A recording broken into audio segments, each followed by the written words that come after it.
ጫማ ለኔ በቃ እንደ ፍላጎት ነው። መሰረታዊ ፍላጎት ነው። ከዛ ደግሞ እኔ የምሰራው ጫማ ሌዘር ነው።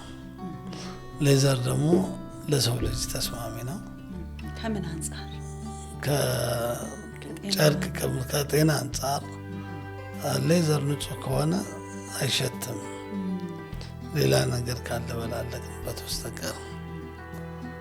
ያው የሚሸት አለ፣ የሚሸትበት ኬዝ ሌላ ጉዳይ ስላለ ነው። ከዛ ደግሞ ስፔሻሊ የኢትዮጵያ ቆዳ ከሆነ ኢትዮጵያ ቆዳ አለን ምናምን ምለው ልናገር ፈልጌ አይደለም። ለምን ብዙ ይቀረናል ቆዳ ላይ። ግን እንዴት ነው ኤክስፖርት እናደርጋለን አይደል? ቆዳ ያው ለጫማ ለቦርሳ ስለሚሆን ነው።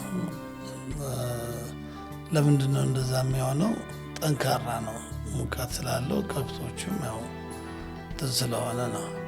ያም ጠንካራ አይደለም ማለት አይደለም። ግን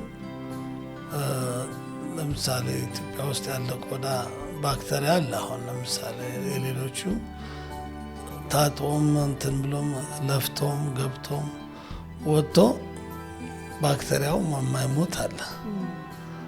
የኛ ሀገር እንደዛ አይነት ባህሪ የለውም። የኛ ሀገር ያለው መዝገር ምናምን ስላለው ስለሚገረፍ ታመመ ተብሎ በቢላዋ እንትን ስለሚያደርጉት እነዛ ቆዳችን ላይ ብዙ እንትኖች ያሳያሉ። ጥሩ ነው አይደለም?